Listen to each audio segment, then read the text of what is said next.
Hello, everyone, brothers and sisters. This is your brother from another mother bringing you insights for the healing and freedom journey.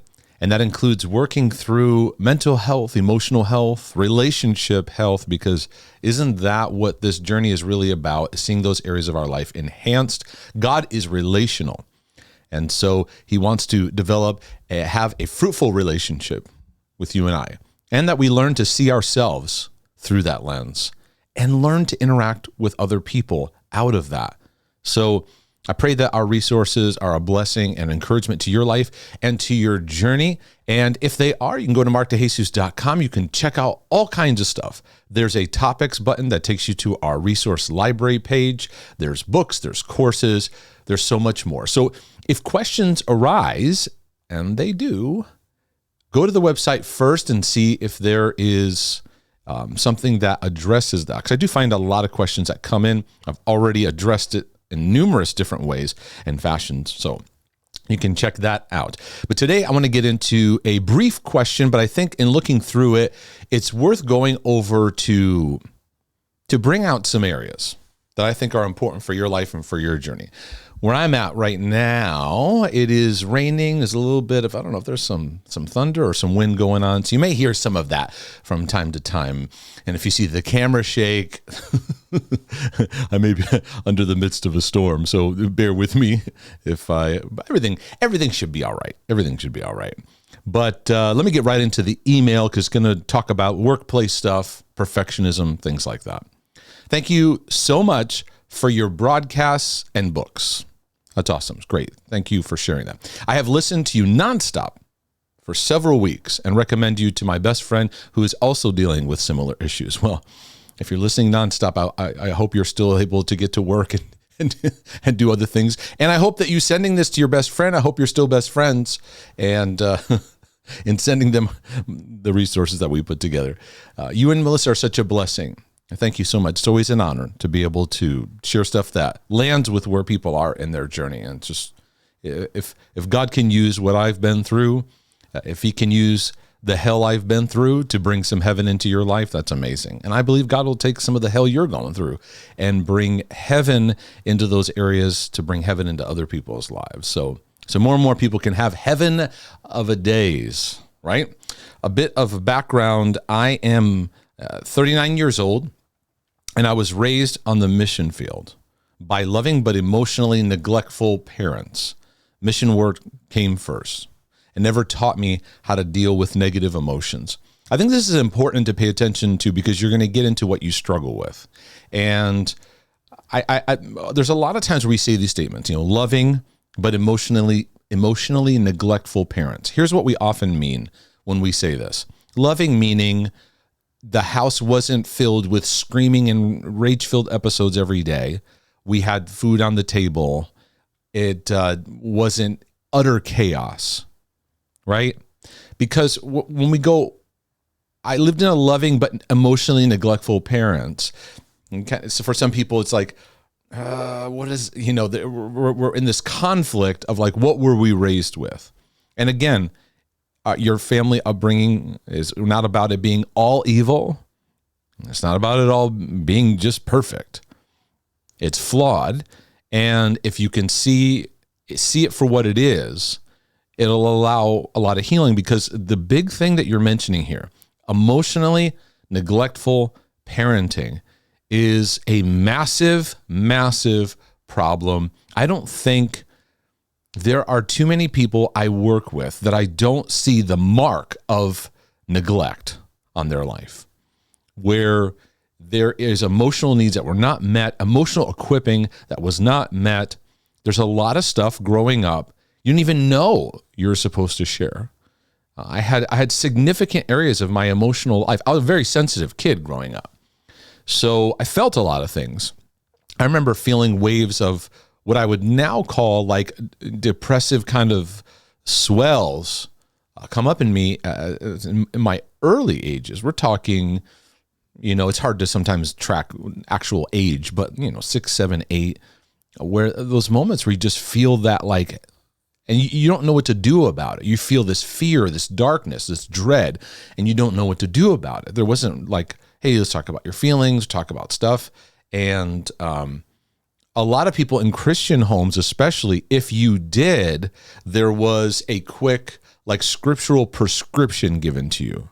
The intent was trying to be helpful, but it was like quick to the remedy, not quick to listen, not quick to take in what's going on, create a nurturing environment, create nurturing safety. In this case, your parents were involved in mission work. And this is a classic problem that has happened over the decades and over the generations, is a lot of parenting was looked at as, God, we're doing your work. Your work is first. And family came out of that, like second, third, fourth. A lot of times in Christianity, we can say, family's important, family first. But it's not really. In practice, it's not. It's something that's said. I think we give it a lot of lip service, because putting family first takes a lot of work. It's a lot of like saying no to other things. It's creating space. It's like, I even see as a parent, as a dad now, with my two kids, one of them having special needs issues, and there's a lot of interruptions. There's a lot of things that shift around under the work of my number one priority out of my relationship with God, as I let God fill my life and cultivate that. Out of that, my number one priority is ministering to my wife. Because I think what happens in ministry work is, traditionally a lot of times in people's history, the man is heavily involved in some kind of ministry work, a wife worked along with, just in typical sense. I know that there's situations where both are, or the wife is. I get it, but where the husband is so in the performance of the work, he's lost. He's lost in the ministry work, and he's giving out of fumes to his wife. And can develop a victim story. I'm so tired. I'm so exhausted. And kind of directs this thing. Oh, dad's, he's so busy. He's got a lot on him. So we don't want to bother him. And that's not how life should be. That's not how, if I find on a regular basis that I am too exhausted for my family, it's a quick signal. Like, I got to realign some things. I got to recalibrate. I need to attend to some things so that I'm flowing to my wife and my children in a healthy and fruitful way, of where my wife is, she's my number one ministry, number one, above everything else. And so if there's days of things that are happening or things that I can be a blessing to or help, it's like, we're going to pause this, we're going to pause that. No, because this is important. And the same thing with my kids. Now, many people have lived under emotions wasn't even a reference. There are a lot of you where, we joke about, being raised by wolves, where a lot of us say, man, who raised us? How did anybody know where we were or what we were doing? And so I can chuckle about it, but I know this neglect thing is a big, big thing. The subject of complex trauma has become more and more of a awareness of what happens when you're under chronic neglect, when what you need is not provided. So this is important. It's dangerous for two reasons here in what you said, where your parents were emotionally neglectful. It twists what ministry looks like for you. Because in raised into this, you're taught ministry is God. I even remember sitting down with someone who was on the high-level team of a very, very well-known televangelist. And I was sharing with him, the journey that I'm on and what I feel called to do. And I'm just not interested in chasing all the stuff that's out there, to try to make a name and do all these things. And there's a lot of hoops you can jump through, I'm not saying that they're evil, they're wrong, but just for me in my journey, I've made some big steps to move in directions about people being emotionally healthy, mental health, relationship health. I'm not going to sacrifice that on the altar of then using that and going, I'm going to teach about relationship health and then be busy all day and drained and burnt out and all that stuff. Now, some of that you still go through. You still go through stuff. Even when you're prioritizing health, I still have things I'm going through and working through and healing through, right? But the mindset, he said, the televangelist had was, God, you've called me to this ministry. You watch over my kids. That was the mentality of you, God, you take care of my, kind of this deal. And it's like, no, this whole thing has gotten way out of priority. The performance-driven achievement world that we live in has taken business, work, ministry, and put like whatever that is, it has the high demand. And so then it has a trickle-down effect on the marriage because the marriage suffers. And when the marriage suffers, then that trickles down to the children. You have this whole, not only are the children neglected, the marriage is neglected. So a big aspect of mental health, with OCD, depression, anxiety, bipolar, you name it, is healing our emotional faculties. But what we have to realize is your upbringing forms your emotions. So we have to go back to the footing and the foundation, because we're looking at your life and we're seeing, you might be seeing holes in the sheetrock or ceiling joists that are sagging or stuff that's falling apart. And we look and go, we got to go to the foundation, how it was built. When we think about you and I, emotional neglect does not allow our emotions to be built. We just survive.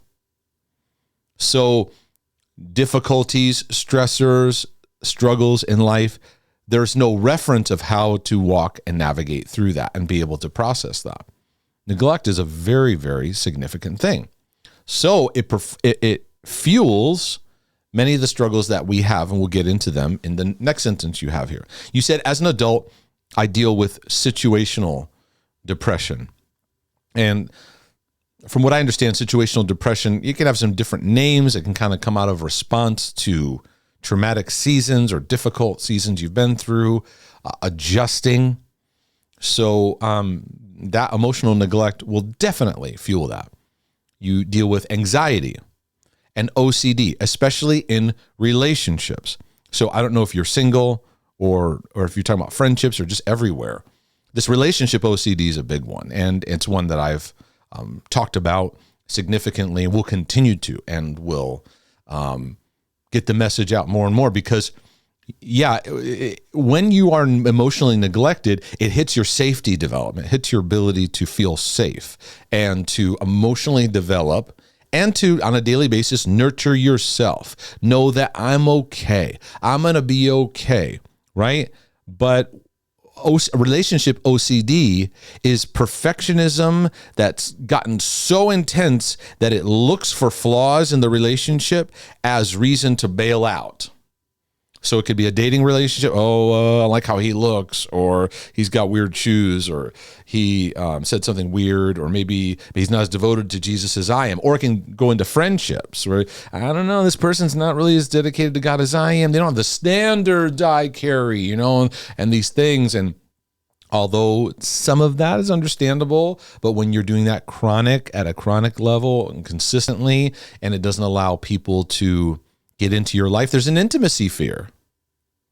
And intimacy fears are fueled by neglect. You don't have a reference for being yourself, for being okay in your flaws, for being okay in your own goofiness. And then when you're more at peace that you're goofy than when other people are goofy, your response is a lot different, isn't it? When you're all worked up and under pressure and stressed out over your own internal world, you look at others and you give that to them as well. I'll continue in the email. OCD, especially relationships, I'm a perfectionist. No surprise. You wrote, no surprise. And all of these things have really hampered my mental and emotional health.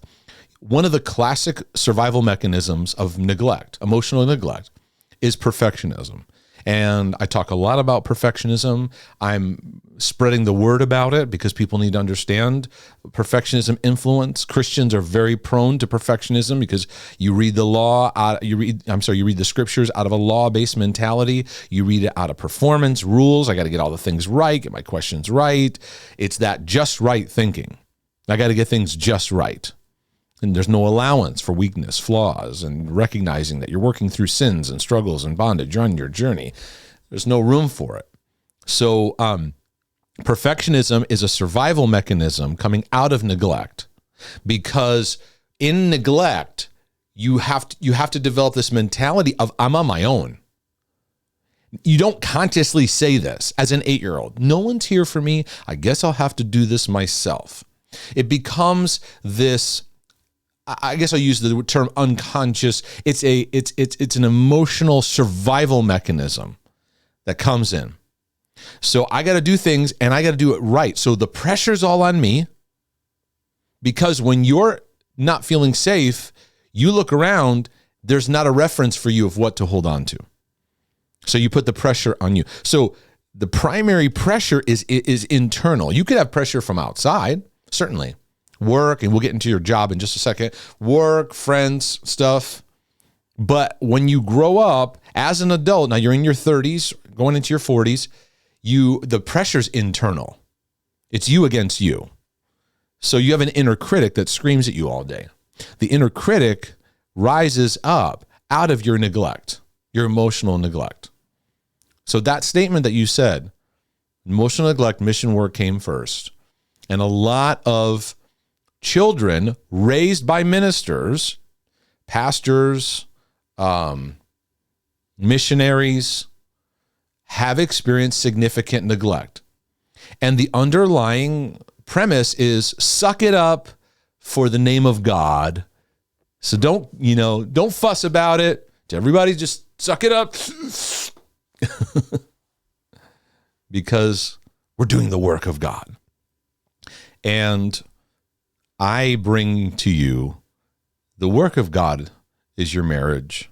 The work of God is your parenting. Everything else out of that is a bonus. It is. It's a bonus.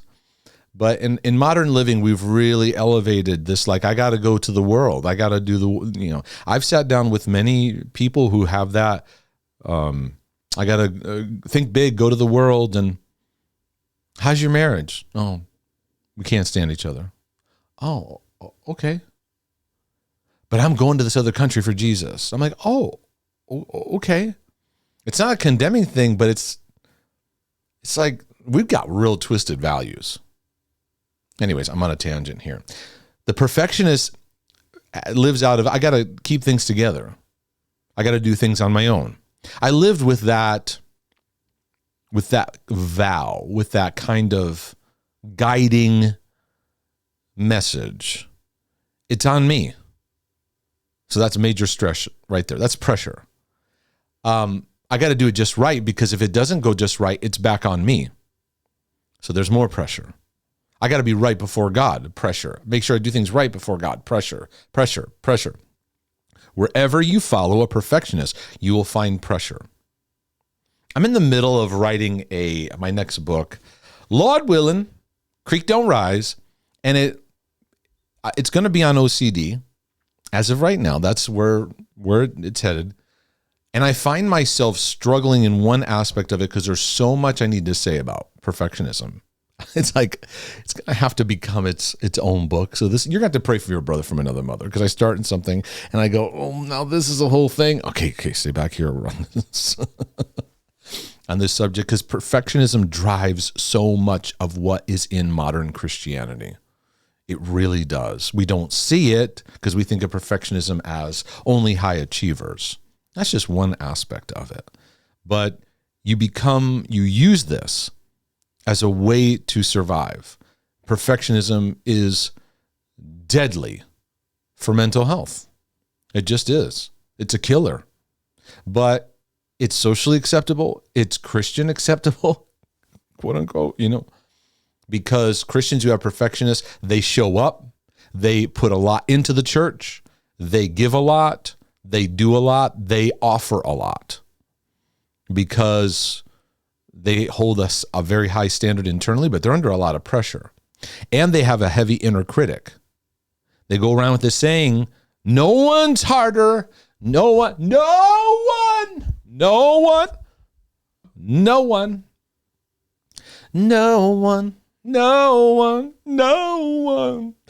is harder on me than myself, right? And it's like, badge of honor, right? And they look at others and they go, yes, you too, right? We are harder on ourselves than anyone else is. Yeah. And it just gives rise to that inner critic. They become friends with the inner critic. It guides, it drives. And so you become very hard on yourselves, but there's no allowance for weakness, no allowance for struggles of emotions, no allowance for other people to see that you're flawed and messed up. And you're goofy. I use the term goofy intentionally because you're goofy and so am I. But we hate other people seeing our goofiness. The perfectionism rises up to block all that. And so your journey, part of your journey is actually going to be to, and I haven't even gotten to your question, your journey is actually going to be to make room for emotions, the full spectrum. There's going to be anger. There's going to be moments of feeling anxious, feeling low, feeling depressed, feeling sorrowful, grief, laughing. Perfectionists have such a hard time with laughing or having fun even. The fun just gets sucked out of the room constantly in their thoughts and in their feelings. So you have to make room for that. And you have to make room for weakness, vulnerability, make room for the fact that you are flawed, that you have struggles and bondage in your life, that you have issues you're working through, you're growing, you're healing. You have things that God in his love is teaching you how to embrace. Give a big hug to all that you are currently right now, good, bad, and ugly, versus trying to run and hide from it all the time. And so for perfectionists, you get disturbed over having a problem. You're beating yourself up over having the problem. So whenever you have a bad day, bad moment, there's no allowance, zero tolerance. And then that adds pressure. Pressure. You find your pressure points, and I'll find perfectionism and the inner critic talking to you. Find your pressure points, find the inner critic and perfectionism talking to you. So you say, I see a therapist, EMDR, which has helped tremendously, but progress is slow. Such a perfectionist statement. It's helped, but it's slow. I'm not... And forgive me, when I read the emails and sometimes I make comments, make things, remember, I'm just a brother from another mother. You got to let me, just sometimes have a little fun with it, but it's true. That's kind of the mind. I'm working through it, but I should be much better from now. That's that perfectionism and that rejection talk, right? I should have been healed 3 years ago. Should be over this right now. And all that does is add pressure and make it harder, right? So you're doing some EMDR, which is, a protocol where you access certain emotional moments and you walk through it and navigate it through. And what it's doing is it's activating some things emotionally for you while you're being able to process through. And I think what it reveals, because a lot of the techniques used in therapy, they might have a physical element to it. You might be tapping something or holding something, but you're sometimes physically engaging, maybe through stillness, but there's an emotional processing. And one of the reasons why a lot of these tools are being developed or looked at is because we have not been taught how to emotionally process through. It's what it's revealing. Therapy reveals we haven't had tribal equipping to navigate through what we're working through. So when we have a problem, we think, I got to go see a therapist, right? I'm not saying that's bad. I'm just saying that's where historically we've come up to at this point. And then secondly, it's showing we have not been given equipping of tools on how to process through when you're going through a bad time. And a lot of my work is helping equip, like when I'm in a one-on-one with somebody or it's making permission for that emotion. Just that is a perfectionist struggle. that, oh, I have so much anxiety today. It's okay. It's all right. Breathe. Pause. You're feeling anxious. Take a breath. What are you anxious about? I don't know. Because perfectionists don't know, because they don't make room for working through stuff. So anyone who is influenced by perfectionism, you have to learn how to be able to go, I'm feeling sad. What are you feeling sad about? Well, I'm sad that I didn't get this test right. Okay. That's all right. Now that's not it. The problem's not the problem. We got to let it sit a little more. Okay. What does that represent? Well, I got to get good grades. I got to make my marks. Yeah. Why? Well, because, and then you get back to, well, when I was a kid, anything below an A- was unacceptable. Okay. So your value and your worth is built on that, right? I've had a lot of perfectionism I've had to work through over the years of ministry work, because I was thrust into ministry at a very young age, and I didn't have the opportunity to work through emotional stuff, to develop those things. So I was basically an emotional adolescent through a lot of my early adult years, hitting, hyperspeed. And looking back, there was so much anxiety surrounding preaching and teaching and doing things just right, making sure that things are executed, and it got like that dopamine applause. Oh, Mark, that's so great. Right. But when flaws happened, I didn't know what to do. And it created such pain and tension because I didn't know how to be loved apart from doing things really well for people. I didn't know how to just be loved in who I am. So for perfectionists, your pathway of relating, this is the tough stuff. Your pathway of relating is actually through your just right. So if you're just right about theology, that's how you relate to people. You get theology just right, and you might become, I'm right and you're wrong in my theology.org, you might actually use that. And if you're a pastor that has that mentality, people can flock around that. But, you can be a jerk to people about how you argue about things, right? Because out of your perfectionism. That's just one example.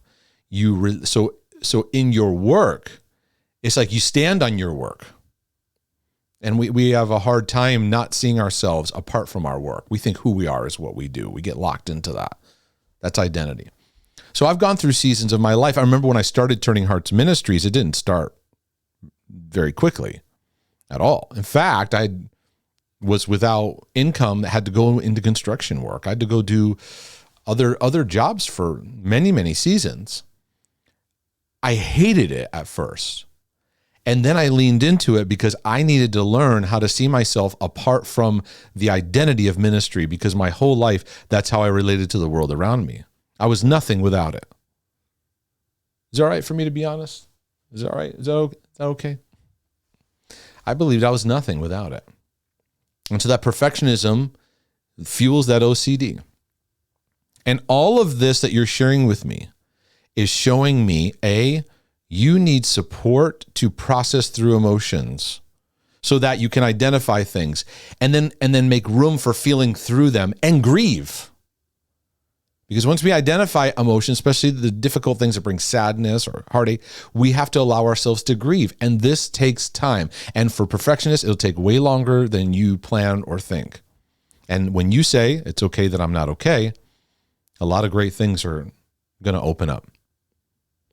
So you say here, my question, finally get to your question. 30 minutes in, I finally get to your question. But I pray you get a lot out of what I've shared with you here so far. Your question is, how do you manage perfectionism and mental health in the workforce? Now, this person, she works in an insurance industry with like money and clients and things like that. I live in North Carolina right now, but I originally grew up in Connecticut. It was known as, I don't know if it is anymore, it was known as the insurance capital of the world. I don't know where you come from. We're like, hey, we're known for the oceans we have. We're known for the lakes we have. We're known for the football teams. We're known for horses, or we're known for beautiful fields or mountains. Connecticut's like, insurance. We can get you a life insurance policy. All the insurance companies were huddled there, and I think a lot of them started moving out. But anyways, so you work in a job, and many people that I work with that have OCD issues, they often have a job that pulls on their perfectionism in a good way. I got a lot of them that are engineers. That's a very, very common thing. That engineer mind, right? What is an engineer's mind trained in? Trained in Murphy's Law, which is anything can and will go wrong. And I must figure out everything that could go wrong. So if you're an engineer over building bridges, so forth, you have to know every possible flaw that could be there to then create a well-researched, well-developed bridge. Engineers, there's all kinds. Structural engineers, there's, engineers that work in space and for space stuff, and, you name it. There's people that I know, accountants, or people that are in certain fields where their ability to narrow in on some kind of tactical outcome, researching, looking at data, they can do very, very well, but they're under a lot of pressure. And so I think that when it comes to, you said mental health in the workforce. I love my job. Let me finish the statement. How do you manage perfectionism and mental health in the workforce? I love my job, but it requires a high degree of detail. And when I mess up, I'm extremely hard on myself. Your last sentence right there really says what is needed in your discipleship journey. The good news is that you love your job. A lot of people don't like their job, and it's just a triple whammy because they're struggling with stuff, and on top of it, just going to work, they can't stand it. So it's just layers of stuff. So you at least love your work, but the pressure probably steals the joy. So most work environments, especially today, you can advocate for certain healthy structures. There's more and more of like, yes, we want to be mentally healthy, emotionally healthy. We want people being healthy. So if you'll be your own advocate, you can, hey, this is a bit too much. This is more reasonable. Employers can often be reasoned with. So that's important. And I think it's important for you to be your own advocate. I think it's important to be your own advocate when you go to doctors, when you go to work, in the sense of understand learning what you need and initiating conversations that help cultivate that. We don't have to be a jerk about it to your boss. We want to honor the people you work for, show that honor, work hard, show up on time, all that stuff, but recognize the areas you're growing in. And if you feel like a lot of extra work is being loaded on, you have a conversation where, do we need to hire another person? Because I feel it taking a toll on me. Can we have, I need to have some boundaries where, is that workable? Where you're reasoning, not demanding, but more reasoning. Find those places of reasoning, because there can be a lot of that. But I don't believe that's the issue here. I think it's part of it. It's really about you. And I think that your journey, when you enter into your work, there needs to be a new mentality of releasing the pressure off. And what I recommend this for everybody. When you go into your workforce, I've worked with many people who work in hostile work environments, for example. For a season, I worked with a number of people who are nurses, for example. And the struggle that they'd have, not everywhere, but in many places of people I've worked with where it's hostile. Not very friendly with the other nurses and staff, and there's a lot of drama and stuff going on and things happening, and it's very, very stressful. You have to realize, okay, when you go into your workplace, this isn't like going to hang out with your friends.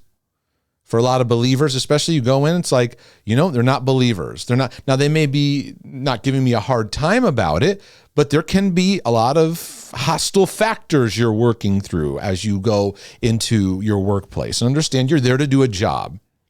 And I know in Christianity, I'm there to make a difference. Well, you're not there to make a difference if you're not showing up on time and doing your job. The number one thing you're there to do is to do your job. Daniel and Shadrach, Meshach, and Abednego, they shined because they did their jobs well and they showed brilliance. And out of that, they were influential, right? And you and I could learn the same thing. We want to do our jobs effectively. But it's really about the mindset going in. It's like, I'm here to do my job. But you being hard on yourself does not in the long term make you fruitful at work. It makes you more prone to burnout, makes you more prone to fueling depression, to fueling anxiety, to fueling obsessive compulsive tendencies. So you have to find healthy habits that are helpful for you, sleep and all those things, how you take care of your body, what you eat. I'm very mindful, even especially on days where I'm doing a lot of meetings with people. I'm very mindful of what I eat, and I've discovered a protocol that helps me to have the most energy, to be most alert. But there's a mindset going into work that we have to have. For example, in my work, I can't carry everybody's burdens. It's very emotional what I experience in connecting with people. I have to make room for processing those emotions out, giving those things to my Father in heaven, being kind to myself, right? And so I think this is about you being friendlier to you and looking at yourself with kindness, because perfectionism causes us to look at ourselves with hostility as a drill sergeant. And that drill sergeant can work for you in some areas, but we're going to make a shift here. And I'm going to recommend to you the kindness of God.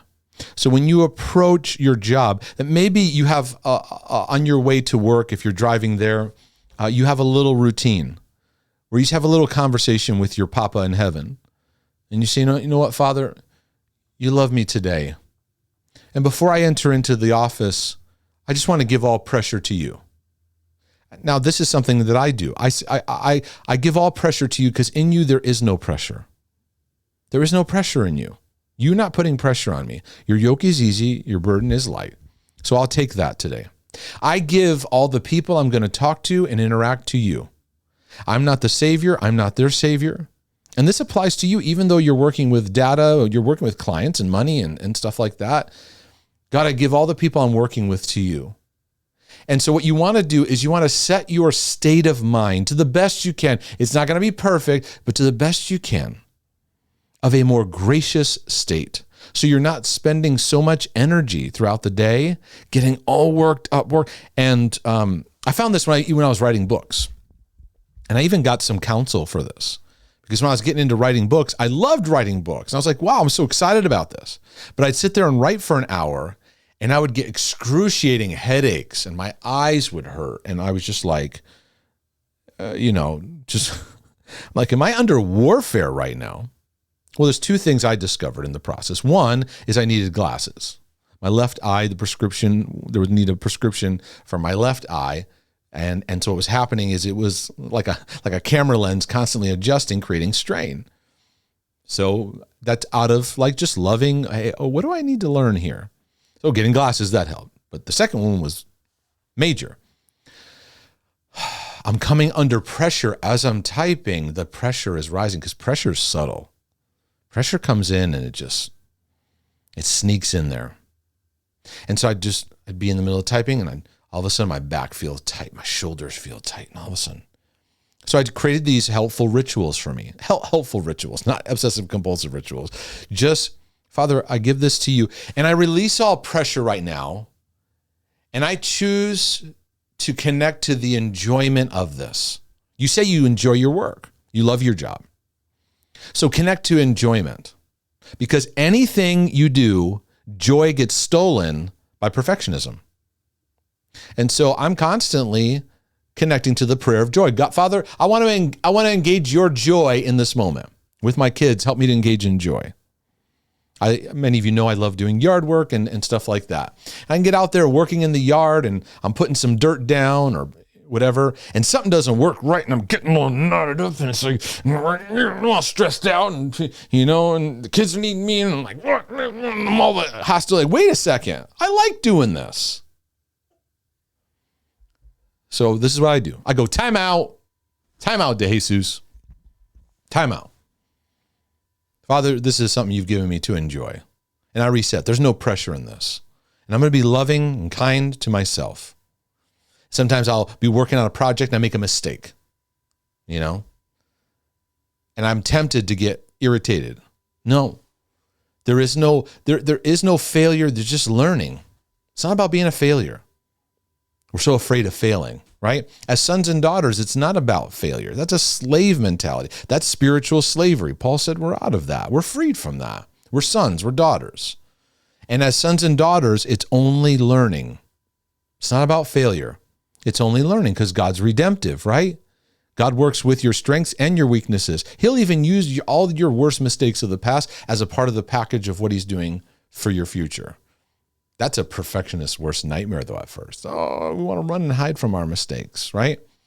And so if you're kind to yourself about your mistakes, you'll learn better. So we have a great degree of detail. First, don't put pressure. Pressure makes you go faster. It makes you not work your best. And so start your day from being loved. Father, I'm loved today, so I'm not doing anything today that's going to make me feel more loved. But I get to do this. I don't have to, I get to. And so I choose to be here and I choose to enjoy. And I find the quickest way to a lot of improved mental health is Thanksgiving and enjoyment. I'm grateful for this moment and I'm going to choose to enjoy, right? When you enjoy something, it's a different pace, different posture, pressure's released, right? If you sit and enjoy your meal, you don't eat fast, you eat slow. You take your time. You take in the morsels of what you're eating, right? If you enjoy a date you're on, you're not checking your watch and your clock. You're not trying to just get through it. You're in the moment. You're present. So that's what I recommend to you. I think that you're learning how to be kinder to yourself, and I would recommend. God loves me and I love myself, and so many of us that are struggle with OCD, depression, perfectionism, is revealing we need a kinder perspective of ourselves. God help us to walk in that and experience that more in our life. So I pray today's episode was a blessing. I pray it answered your question. I think I went even more than what I had planned on, but I enjoyed talking through these things, and I enjoyed just walking alongside of you and being a blessing to your life and your journey. Would you consider supporting these materials? Consider supporting these broadcasts? markdejesus.com, markdejesus.com. And that's the page you can go to the donate button that's at the top. You can become a one-time donation or become a regular supporter. There are there's a level 1 and level 2 transformational tribe partnership that you can also, it gives you some free access to course material that's there. Level 1 is the as of right now, level 1 is all the audio ones and you get discount on the video ones. Level 2 includes everything. So that's a way we can partner with you together and resource you. Again, you can go to the topics page, check out more, but Lord willing, and the creek don't rise, I'll come back with some more stuff, but I got to get back to writing this book I'm working on. So keep me in prayer on that, and I'll see you next time. In the meantime, folks, I'm out.